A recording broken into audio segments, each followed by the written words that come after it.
So the big question is, do you actually own your house? Sure, you've put down a down payment, you've signed paperwork, you've put it under your name, but what does this all mean?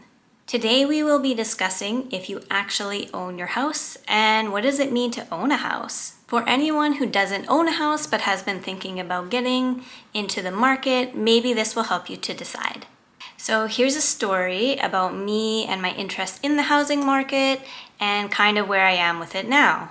So I always dreamed about having a big house because I grew up living in a small condo with my family. And so this was always something that I had a dream about. Now, the older that I got, the more that I realized, okay, this is pretty expensive to get into the market. So my options seemed like it would be to get maybe a condo someday. In my early 20s, properties started to get really, really expensive, and I was starting to lose hope, like many other millennials, on would I be able to ever get a property. And for reference, I'm living in Vancouver, so it's very expensive here. And I was looking at condos to buy, just seeing what was available within my budget, and anything that I was seeing was not really nice by any means, and I wasn't looking for something like luxury or whatever, but even just something super basic was really, really expensive, and it kind of made me lose a bit of hope, like, is this all that I'll be able to afford, like many millennials as well. So this drove me to look in the US market, just to see what was out there, to find that sometimes you can buy a multiple bedroom house and it would be the same price as a condo here. So it was something that I was pondering, even though I know that the policies in the US and how to get in and move there would be very difficult. And also with the economic times, what's happening with politics, I wasn't too sure about that either. I never really believed in paying too much for rent, as I knew this was money that was gonna just disappear opposed to going to an actual investment. Thinking more about the renting versus getting a mortgage situation, it made me want to do a deeper dive into this topic. So I'm gonna be sharing some interesting facts with you today about getting a mortgage. What is it? What does it look like? And maybe this will help you to decide whether this is for you. So what is a mortgage? It's basically a loan from the bank that helps to finance the house that you want to pay off. But maybe what you didn't know is that the bank has authority to take away your home if you have failed to pay your down payment on time after multiple times. So this is called a foreclosure. So basically there's high stakes when you're getting a mortgage that no one is really telling you. Now the idea here is to pay a minimum of 20% of the value of the home as your down payment. Now don't forget about interest collected. Say you were on a fixed rate of 5% per year. That is the interest paid to the bank. Say it is for a 5-year term.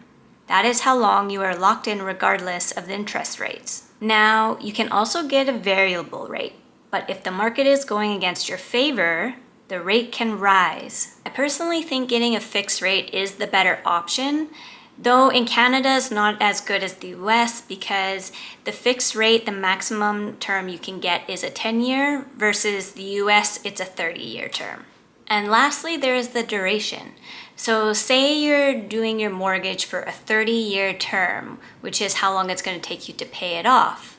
So you only are in full ownership of your place once you pay off your full mortgage after that term. It's true there are some upsides to owning, like your house appreciating in value over time and not having to pay a landlord. So let's look at an example of the 2008 financial crisis and what happened there. So the banks were basically giving loans to people of any sort, even if they had bad credit or they were low income. The real estate market started booming because there was such a low interest rate at the time, and people were starting to put all their money into getting a mortgage, whatever they had, because it was so easy at the time. The low interest rate was creating so much appeal that people were going ahead to buy without even thinking of how it would be paid back. Some people were buying out of choice.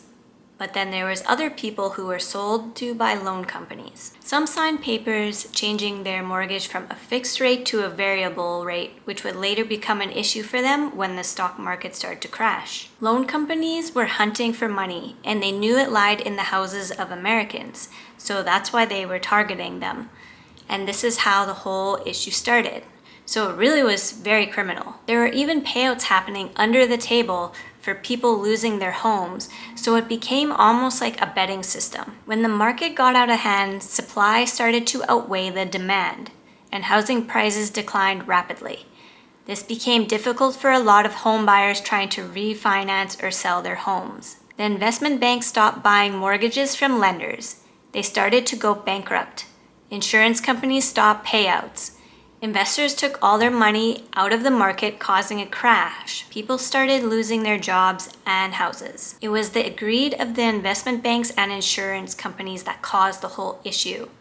And when they needed support, the government was there to bail them out. This caused more debt to circulate, and people lost everything. And so really think about this situation and what was happening behind closed doors, because those who couldn't afford had a glimpse of hope for a moment, and it caused them to go into even more debt.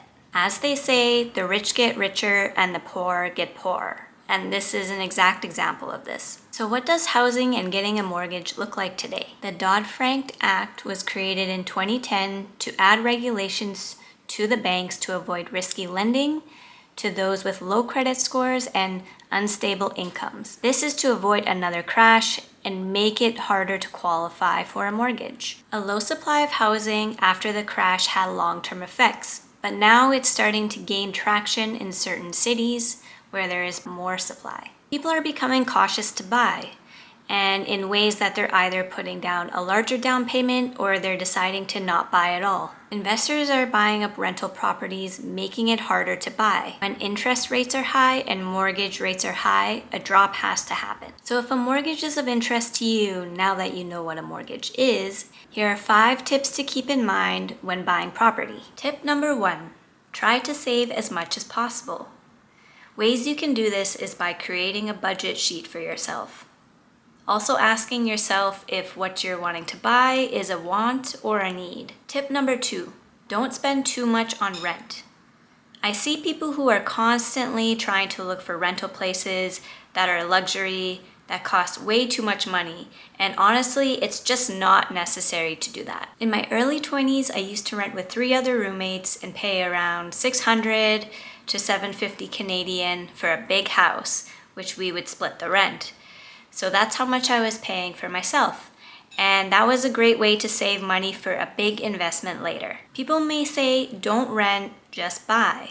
But if your rental price is less than what your mortgage price might be, renting is probably your better option. Tip number 3, be open to moving to a different city to meet your dream. If you want that big house, don't be afraid to leave. But just make sure you check how feasible it is to move to that new city. It's hard to look at housing prices because you get accustomed to what you see, and then you start to normalize it, thinking that this is how it's going to be in the future. So when you take a look at other places that you can buy in other cities, then you'll see other places that are much lower in price. Tip number 4, buy when the time is right for you. Don't feel pressured just because other people around you have bought a mortgage or they're saying you should get one, you're getting old, whatever the reason might be. You don't need to buy into it. Just know that people who are paying for a mortgage aren't necessarily happy. There's a lot of financial stress that comes with having a mortgage that people sometimes never get out of, and it can become a financial burden. Tip number 5, buy outright and it's yours. That is the dream, at least. Think back to the 2008 crisis, how people lost their homes. If you decide to get a mortgage, keep this in mind. As a disclaimer, this isn't trying to discourage anyone from getting a house, but it is important to know what you are getting yourself into. This is if you are okay that you don't own your property until it's paid off. So thank you for listening to Reshift Podcast today. If there's anything you would like to know about mortgages or just want to create a discussion, you can leave them in the comments below.